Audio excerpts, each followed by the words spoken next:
bandeord kan være alle mulige ord.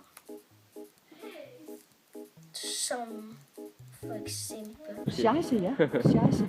Pik! Lort! Satan. Fuck dig, din dumme nar. Shit. Fuck! Sådan! Kraften. Fuck og shit, godt. Hold! Pikslikker! Fede, kovsvin! Et bandord, ja. Altså et bandeord. Øh, Det er egentlig lidt svært at definere, hvad et bandeord det er. I traditionel forstand, der er det nok et, som refererer til nogle religiøse betegnelser. Gud. Det er, når man siger nogle dumme ting til en. Hvad fanden er det, du står og laver, Morten? Hvor det virker stødende.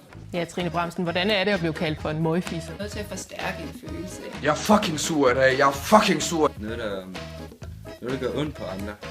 Røvhulshul og pikslikker. Au, det gjorde ondt. Seksuelle referencer. Fis!